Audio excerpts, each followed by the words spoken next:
Salam, selamat pagi Bapak Ibu, saudara-saudara yang kekasih di dalam Tuhan Yesus Kristus.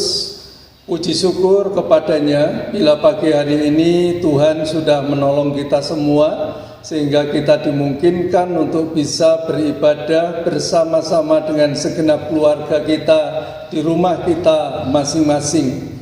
Biarlah kita akan menjalani seluruh rangkaian ibadah ini dengan penuh syukur kepada Tuhan kita Yesus Kristus, Allah yang selalu memelihara dan menolong kita.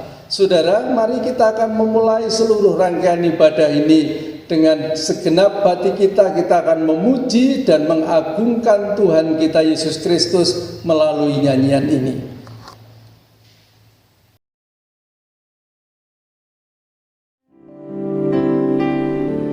Ku beri kemuliaan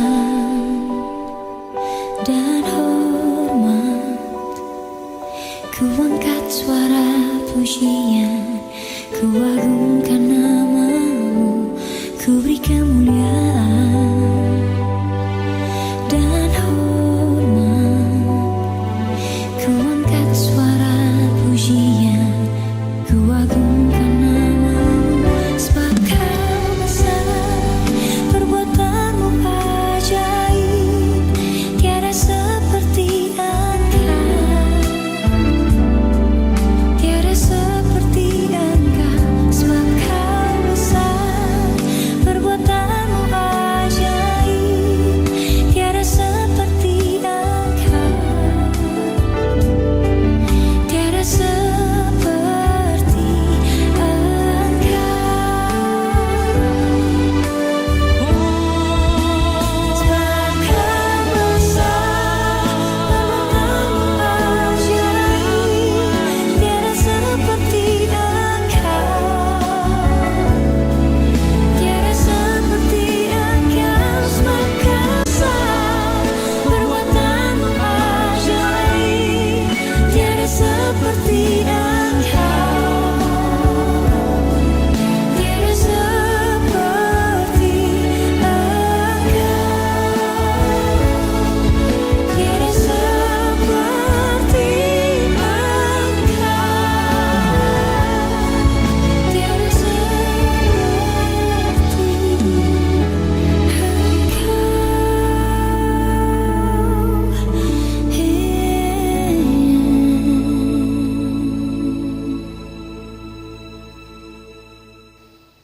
Mari kita akan bersama-sama menyatukan hati kita dan menyerahkan seluruh ibadah ini kepada Tuhan kita Yesus Kristus.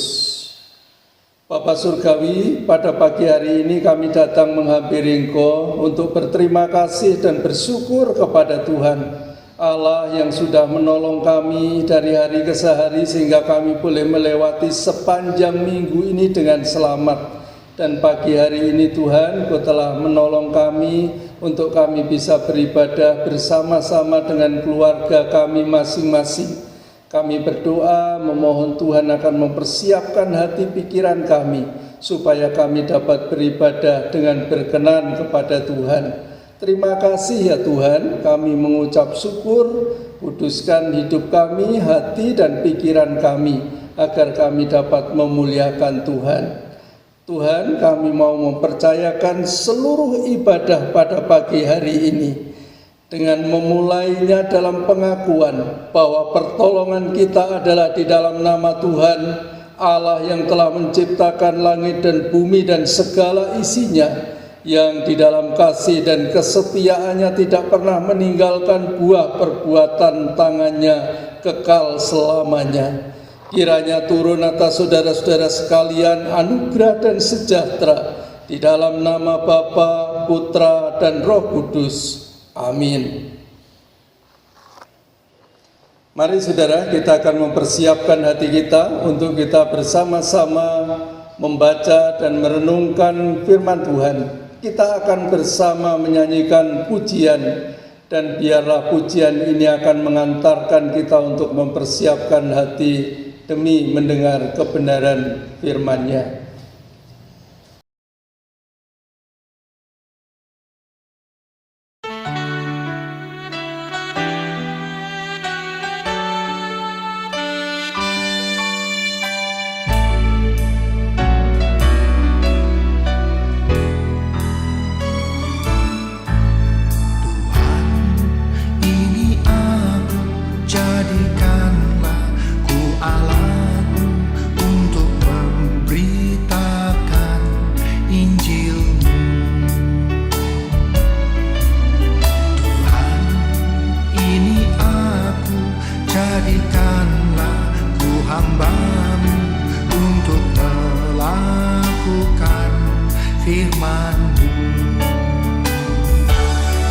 Penuhi hidupku dengan roh-Mu, agar ku jadi saksi-Mu. Pakailah hidupku dan urapilah untuk kemuliaan nama-Mu.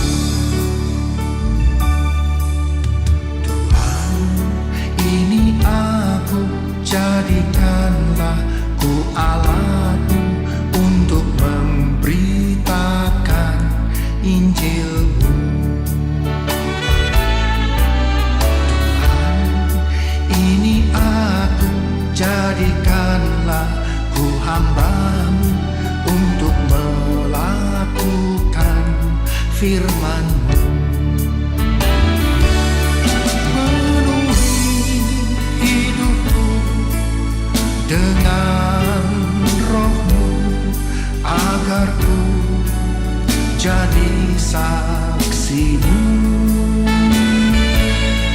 Pakailah hidupku dan urapilah untuk kemuliaan nama-Mu.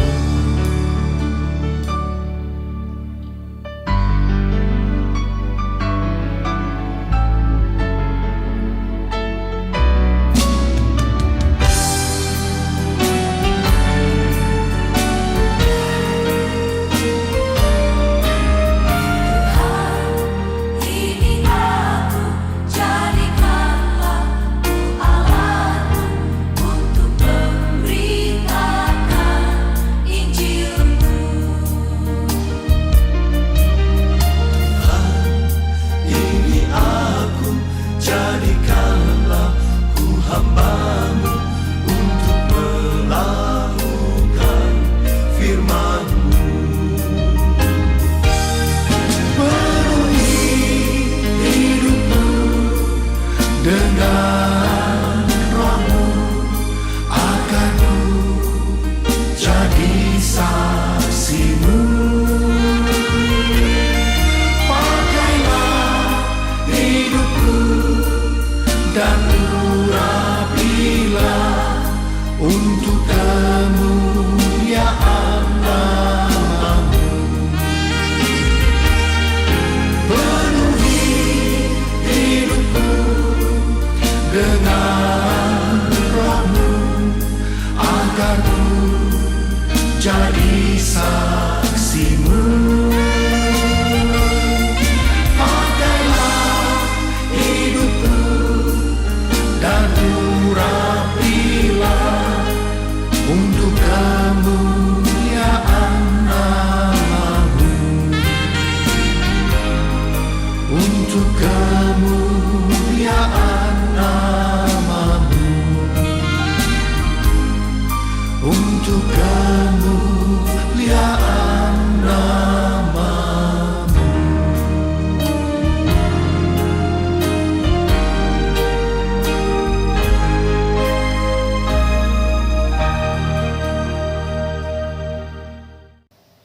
Mari kita akan bersama berdoa. Bapa Surgawi, kami berterima kasih atas kesempatan untuk kami bisa membaca dan merenungkan firman-Mu dalam ibadah kami pagi hari ini. Tuhan, kiranya Engkau berkenan memberikan hikmat kepada kami, supaya ketika kami membaca dan belajar firman-Mu, kami boleh mengerti akan kehendak-Mu ya Tuhan, sehingga kami dapat menerima, menyimpan, dan melakukan kebenaran firman Tuhan itu dalam kehidupan sehari-hari. Tuhan Yesus, kami rindu menjadi orang-orang percaya yang mengalami pertumbuhan, sehingga hari demi hari kami semakin mengenal Tuhan secara benar dan setia taat melakukan akan kebenaran firman-Mu, sehingga kami menjadi murid-murid-Mu yang layak di hadapan-Mu. Mari Bapa, Engkau berkati kami semua jemaat-Mu, dan juga tolong hamba-Mu ini untuk bisa menyampaikan firman-Mu sebagaimana yang Tuhan mau. Terima kasih Bapa, kami bersyukur dan berterima kasih seluruh kesempatan dan waktu untuk kami membaca dan merenungkan firman-Mu ini kami percayakan di dalam nama Tuhan kami Yesus Kristus. Amin. Saudara, di kesempatan yang berbahagia ini kita akan bersama-sama membaca dan merenungkan firman Tuhan, dan pagi hari ini kita akan membaca dari kitab Injil Matius pasal yang ke-16 ayat 21 sampai ayat yang ke-28. Judul bacaan kita adalah pemberitahuan pertama tentang penderitaan Yesus dan syarat-syarat mengikut Yesus. Sekali lagi saya ulangi, Matius pasal 16 ayat 21 sampai 28. Demikian firman Tuhan. Sejak waktu itu Yesus mulai menyatakan kepada murid-muridnya bahwa ia harus pergi ke Yerusalem dan menanggung banyak penderitaan dari pihak tua-tua, imam-imam kepala dan ahli-ahli Taurat, lalu dibunuh dan dibangkitkan pada hari ketiga. Tetapi Petrus menarik Yesus ke samping dan menegur dia, katanya, "Tuhan, kiranya Allah menjauhkan hal itu. Hal itu sekali-kali takkan menimpa engkau." Maka Yesus berpaling dan berkata kepada Petrus, "Enyahlah iblis, engkau suatu batu sandungan bagiku, sebab engkau bukan memikirkan apa yang dipikirkan Allah, melainkan apa yang dipikirkan manusia." Lalu Yesus berkata kepada murid-muridnya, "Setiap orang yang mau mengikut aku, ia harus menyangkal dirinya, memikul salibnya dan mengikut aku. Karena barang siapa mau menyelamatkan nyawanya, ia akan kehilangan nyawanya. Tetapi barang siapa kehilangan nyawanya karena aku, ia akan memperolehnya. Apa gunanya seorang memperoleh seluruh dunia tetapi kehilangan nyawanya? Dan apakah yang dapat diberikannya sebagai ganti nyawanya? Sebab anak manusia akan datang dalam kemuliaan Bapanya, diiringi malaikat-malaikatnya. Pada waktu itu ia akan membalas setiap orang menurut perbuatannya. Aku berkata kepadamu, sesungguhnya di antara orang yang hadir di sini ada yang tidak akan mati sebelum mereka melihat Anak Manusia datang sebagai Raja dalam kerajaannya." Amin. Saudara, berbahagialah kita sekalian yang selalu membaca dan merenungkan firman Tuhan, dan terlebih berbahagia adalah kita yang menghayati firman Allah itu dalam kehidupan kita sehari-hari. Kiranya Tuhan memberkati kita dengan firman-Nya. Amin. Bapak, Ibu, Saudara sidang jemaat yang kekasih di dalam Tuhan, pada kesempatan pagi hari ini kita akan merenungkan firman Tuhan, yaitu mewujudkan pengakuan dalam tindakan. Sekali lagi, yaitu mewujudkan pengakuan dalam tindakan. Saudara-saudara yang kekasih di dalam Tuhan Yesus Kristus, setiap orang yang sungguh-sungguh percaya dan berani mempercayakan seluruh hidupnya kepada Tuhan Yesus, maka orang itu sesungguhnya layak disebut sebagai murid-muridnya Tuhan Yesus Kristus. Dan sebagai murid Tuhan, saudara, maka seharusnya setiap orang percaya atau setiap orang Kristen itu harus mengalami pertumbuhan di dalam hidupnya. Artinya hidupnya tidak statis, tetapi ada pertumbuhan, ada perubahan-perubahan ke arah yang lebih baik. Sehingga dari hari ke hari orang Kristen itu akan semakin mengenal Tuhan, semakin memahami guru agungnya, yaitu Tuhan Yesus Kristus. Jadi dia tidak hanya sekedar mengakui, tapi juga belajar untuk semakin mengenal dan semakin memahami siapa sesungguhnya guru agungnya, yaitu Tuhan Yesus Kristus itu. Nah, saudara-saudara yang kekasih di dalam Tuhan Yesus Kristus, orang yang menjadi murid Tuhan juga harus bertumbuh untuk semakin dewasa. dan sekaligus juga makin taat kepada firman Tuhan serta semakin membuktikan iman percayanya di dalam perbuatan yang nyata. Itulah seharusnya kehidupan orang-orang yang disebut sebagai murid Tuhan atau orang yang percaya Tuhan atau orang-orang Kristen, saudara. Nah, Bapak Ibu saudara yang kekasih, bertumbuh di dalam pengenalan dan pemahaman secara benar tentang Tuhan Yesus itu sesungguhnya adalah penting, saudara. Pemahaman tentang Tuhan Yesus bahwa Ia adalah Mesias, anak Allah yang hidup, itu bagi orang Kristen adalah menjadi sesuatu yang sangat penting, saudara. Mengapa demikian? Karena pengakuan tentang Mesias, anak Allah yang hidup, yang tidak didasari dengan pengenalan dan pemahaman yang benar, maka tidak akan membawa arti apa-apa. Jadi kalau kita mengakui bahwa Yesus Kristus itu adalah Mesias, anak Allah yang hidup, tetapi pengakuan kita itu tidak didasari dengan pemahaman dan pengenalan yang benar tentang Tuhan Yesus Kristus, maka pengakuan itu tidak akan ada maknanya apa-apa.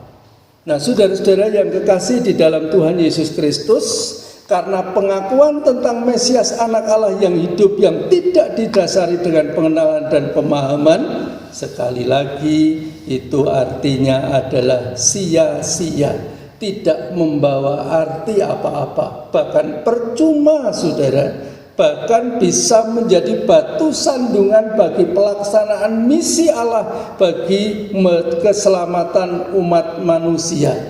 Hal itu terjadi seperti yang dialami oleh Petrus dan murid-murid pada waktu itu.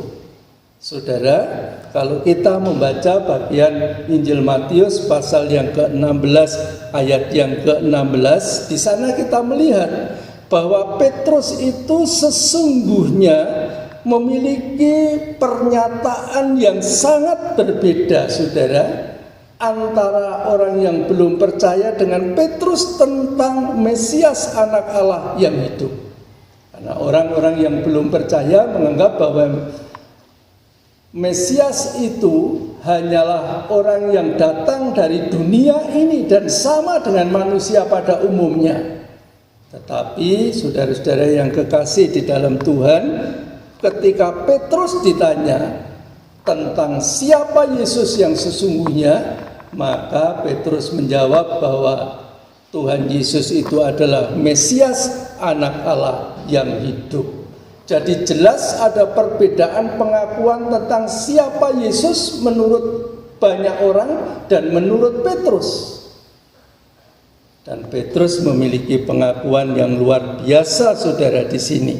Nah, saudara-saudara yang kekasih di dalam Tuhan Yesus Kristus, pemahaman Petrus bahwa Mesias itu adalah orang yang diurapi, saudara, orang yang dipilih, anak Allah yang hidup, itu sesungguhnya penting, benar. Hanya sayangnya, saudara, pengakuan itu tidak didasari dengan pemahaman yang benar. Siapa itu Mesias menurut Tuhan? Petrus memiliki pengakuan Mesias itu menurut pemahamannya sendiri, saudara-saudara. Itulah sebabnya ketika Tuhan Yesus menjelaskan dengan jujur kepada murid-muridnya di dalam ayat yang ke-21, maka kita melihat dalam ayat 22 reaksi Petrus, saudara. Petrus tidak bisa menguasai dirinya sehingga ia menarik dan menegur Tuhan Yesus. Ini adalah tindakan yang aneh, saudara. Ketika seorang guru agung seperti Tuhan Yesus menjelaskan tentang apa yang bakal terjadi dan dialami dalam hidupnya, maka muridnya seperti Petrus kemudian menarik dan menegur guru agungnya, yaitu Tuhan Yesus Kristus. Seharusnya yang menegur, menarik, menasihati itu harusnya adalah gurunya. Tetapi di sini karena Petrus memiliki pemahaman yang berbeda dengan Tuhan tentang Mesias, anak Allah itu, maka Petrus bertindak melebihi yang seharusnya ia lakukan di dalam hidupnya. Saudara-saudara yang kekasih di dalam Tuhan, tapi sekalipun demikian saudara, apapun reaksi orang, bagi orang Kristen berkata jujur itu tetap harus dilakukan saudara, harus tetap dikerjakan. Jadi walaupun mungkin ada reaksi yang tidak menyenangkan ketika kita berkata jujur seperti yang dilakukan oleh Tuhan, orang Kristen harus tetap berkata jujur tentang dirinya sebagaimana seharusnya yang ia harus lakukan. Mengapa demikian? Karena Tuhan Yesus sendiri sudah mengajarkan saudara. Di dalam Matius pasal 5 ayat yang ke-37, Tuhan Yesus sudah mengajarkan tentang kejujuran itu kepada para muridnya dan termasuk kepada kita saudara. Sehingga dikatakan dalam Matius 5 ayat 37, jika iya hendaklah kamu katakan iya, jika tidak hendaklah kamu katakan tidak. Apa yang lebih dari itu berasal dari si jahat. Saudara, Tuhan Yesus dengan jelas mengajarkan supaya para muridnya itu menjadi orang-orang yang jujur dalam mengatakan tentang dirinya, tentang apa yang bakal terjadi dan dialami di dalam hidupnya. Kejujuran itu menjadi penting saudara. Tuhan Yesus tidak hanya mengajarkan, tapi juga memberikan contoh dan teladan secara langsung kepada para muridnya, dan termasuk juga kepada kita semua orang-orang yang percaya kepada Tuhan, yang diberi kesempatan untuk hidup di zaman ini. Nah, karena itu sekalipun mungkin kita berada di tengah-tengah ketidakjujuran, tapi mari kita akan tetap meneladani Tuhan Yesus yang mengatakan segala sesuatu dengan jujur sekalipun ada reaksi yang tidak menyenangkan secara manusiawi. Nah, saudara-saudara yang kekasih di dalam Tuhan Yesus, jika Tuhan Yesus berkata jujur bahwa dia harus menderita, kemudian lalu dibunuh, dan pada hari ketiga ia akan dibangkitkan, untuk apa sih Tuhan Yesus mengatakan ini secara jujur, saudara?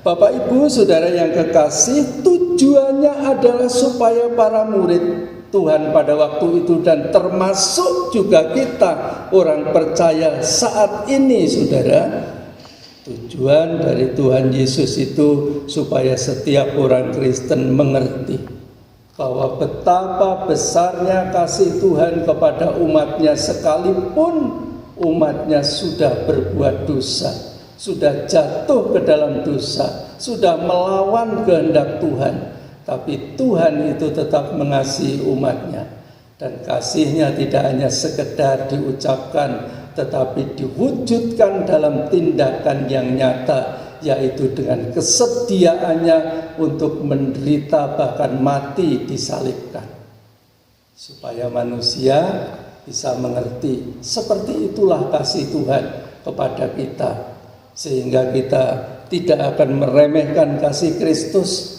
tetapi akan menghargai kasih yang telah dinyatakan Tuhan di dalam kehidupan kita sebagai orang-orang yang telah diselamatkan.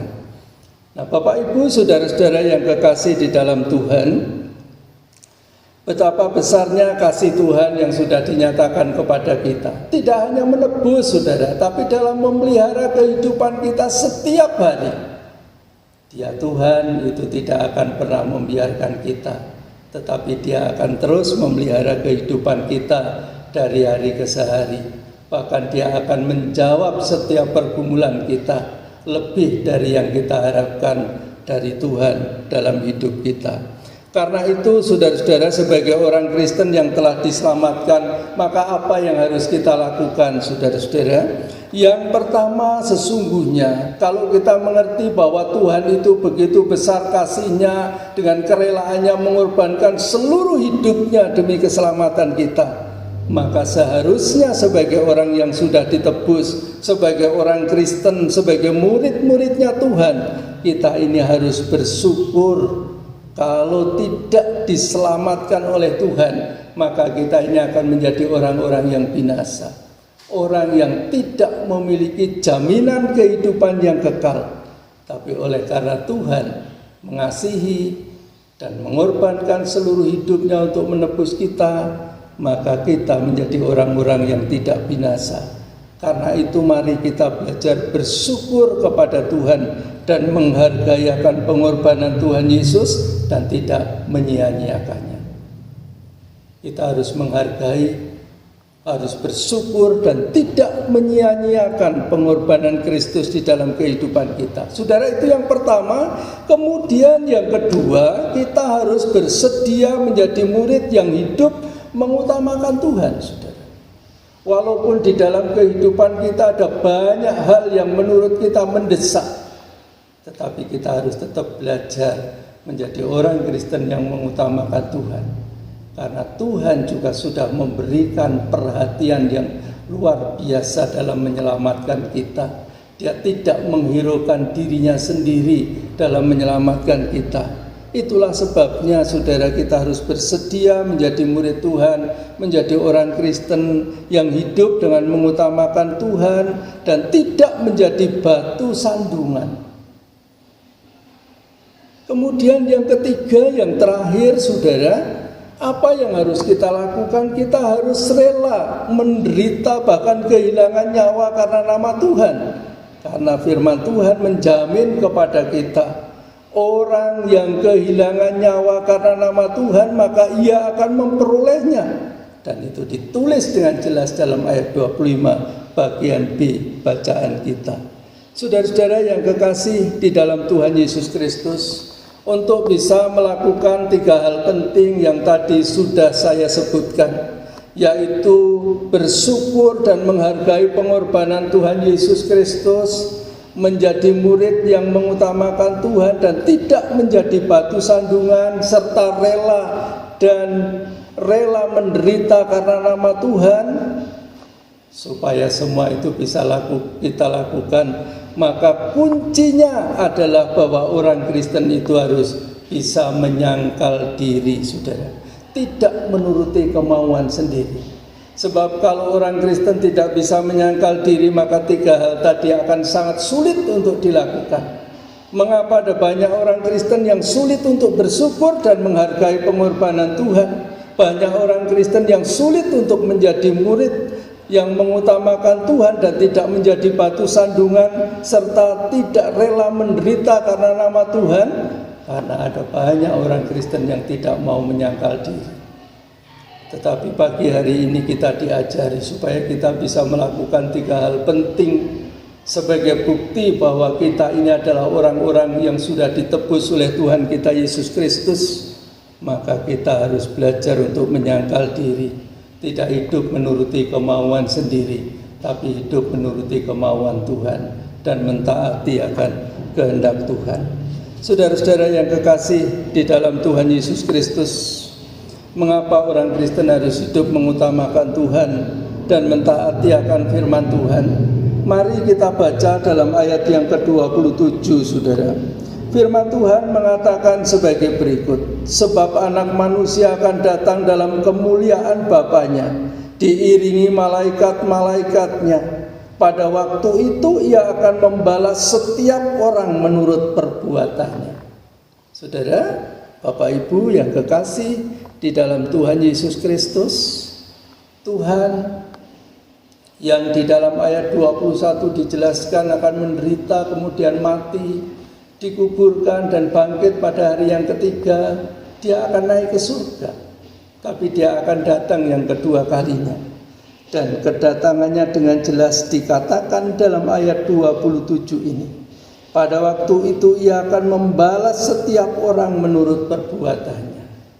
Itulah sebabnya saudara-saudara yang kekasih di dalam Tuhan Yesus Kristus, kita harus melakukan hal-hal yang diajarkan oleh Tuhan, yang dikehendaki oleh Tuhan di dalam kehidupan kita. Kita tidak boleh hidup menuruti kemauan kita sendiri. Kita harus menyangkal diri supaya kita bisa melakukan apa yang Tuhan kehendaki di dalam kehidupan kita. Karena ketika kita hidup menuruti kemauan sendiri dan tidak menyangkal diri kita sendiri, maka upah yang akan kita terima tentu kita tahu apa yang akan kita terima dari Tuhan. Karena Tuhan akan datang kedua kalinya dengan jelas dikatakan Ia akan membalas setiap orang menurut perbuatannya. Ketika kita melakukan kehendak Tuhan dengan menyangkal diri kita, menuruti apa yang Tuhan mau dalam hidup kita, pastilah Tuhan akan memberi upah sesuai dengan yang kita lakukan di dalam kehidupan kita setiap hari. Saudara, biarlah dalam memasuki minggu ketiga masa Prapaskah ini, kita akan sungguh-sungguh berdoa kepada Tuhan kita Yesus Kristus dengan segala kerendahan hati kita, saudara, supaya setiap kita orang Kristen ini, jemaat Tuhan ini, bisa mewujudkan pengakuan kita bahwa Yesus adalah Mesias, anak Allah yang hidup itu dalam tindakan yang nyata. Kita tidak hanya sekedar mengakui bahwa Yesus itu adalah Mesias, anak Allah yang hidup, tapi mewujudkan pengakuan kita itu dalam tindakan yang nyata. Sehingga kelak ketika Kristus datang yang kedua kalinya, kita semua akan mendapatkan pembalasan sesuai dengan yang kita lakukan dalam kehidupan kita saat ini.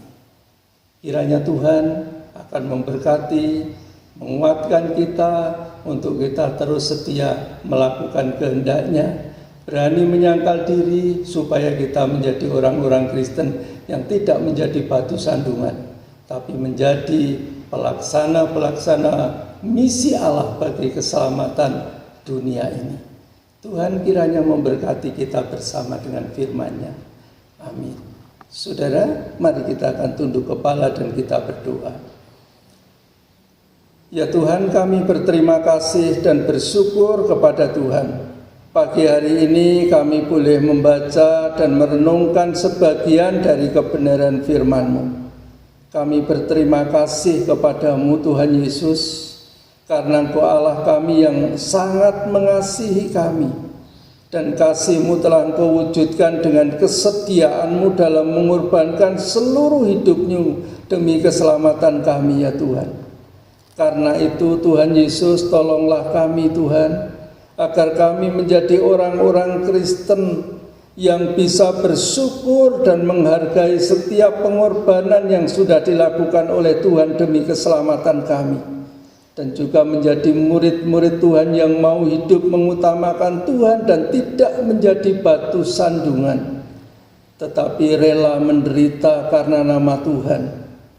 Karena kami tahu ketika kami melakukan hal semacam itu secara kedagingan kami tidaklah mudah Tuhan.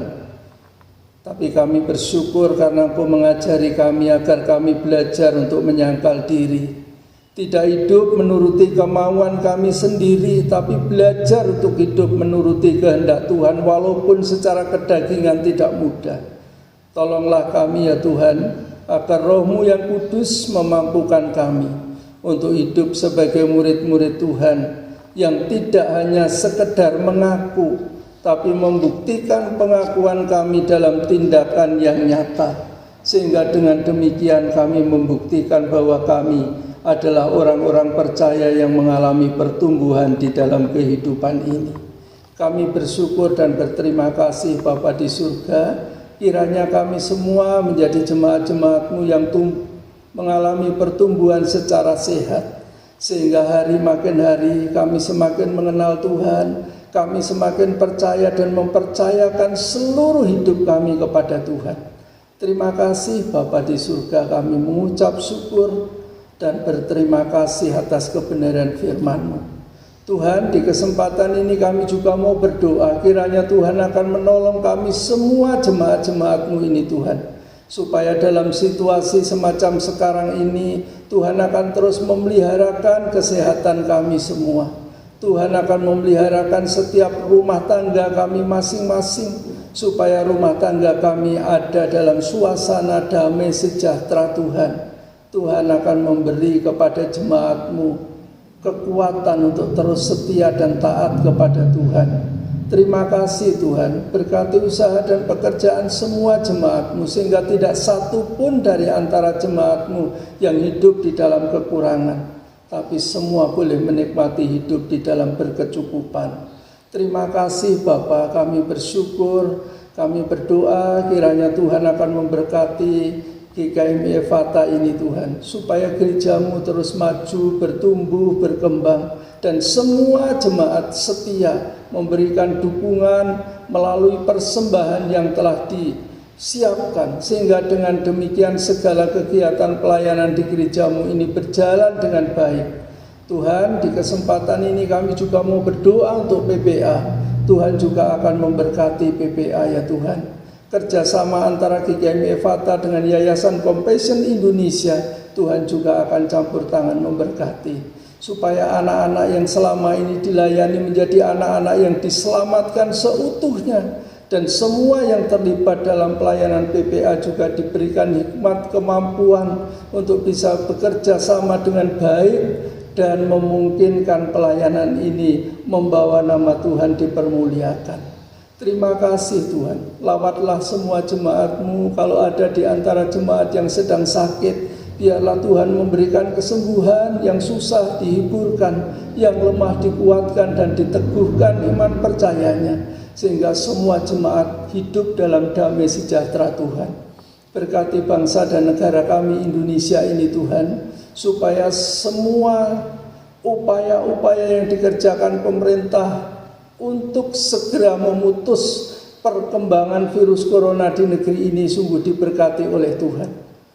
Kegiatan vaksinasi yang dilaksanakan di berbagai tempat kiranya diberkati Tuhan, sehingga Indonesia dipulihkan menjadi negara yang dipenuhi dengan damai sejahtera dan seluruh warga masyarakatnya boleh hidup rukun, saling mengasihi satu dengan yang lain, dan Indonesia mengalami lawatan Tuhan.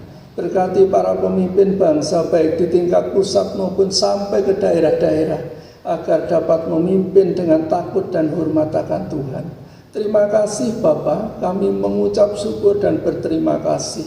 Semua seru doa kami hanya kami percayakan kepadamu di dalam nama Tuhan kami Yesus Kristus. Amin.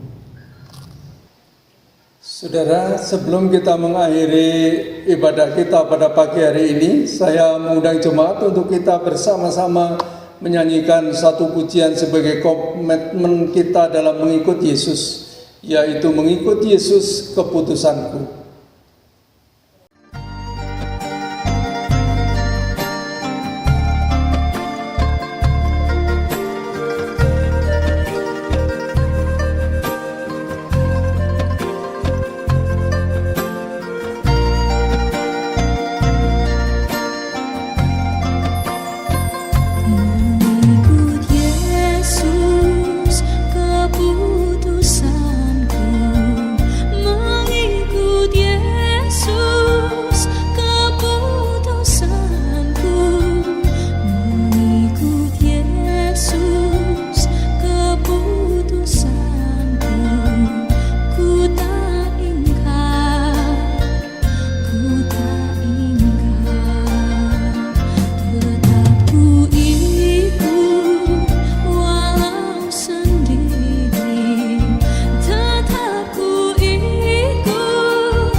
Marilah Bapak Ibu dan saudara-saudara yang kekasih di dalam Tuhan, kita akan mengakhiri seluruh rangkaian ibadah ini di dalam damai sejahtera Tuhan. Dan kini terimalah berkat-Nya. Tuhan memberkati engkau dan melindungi engkau, Tuhan menyinari engkau dengan wajah-Nya dan memberi engkau kasih karunia. Tuhan menghadapkan wajah-Nya kepadamu dan memberi engkau damai sejahtera dari sekarang ini sampai selama-lamanya. Amin. Puji syukur kepada Tuhan, Bapak Ibu, saudara-saudara yang kekasih di dalam Tuhan. Minggu ini kita sudah memasuki minggu ketiga masa Prapaskah, Biarlah kita sekalian akan terus merenungkan akan kasih dan kemurahan Tuhan yang telah mengorbankan seluruh hidupnya untuk menyelamatkan kita. Kita akan senantiasa hidup saling menguatkan satu dengan yang lain supaya dalam situasi yang tidak mudah ini kita akan tetap setia dalam melaksanakan kehendak Allah di dalam kehidupan kita. Biarlah kita akan terus mensyukuri akan kasih-Nya dalam hidup kita. Saudara, manfaatkan waktu dan kesempatan untuk kita saling menasihati, saling menguatkan, saling menghibur, supaya kita semua terus setia sampai selama-lamanya. Terima kasih Bapak Ibu, selamat pagi, Tuhan memberkati kita bersama. Amin.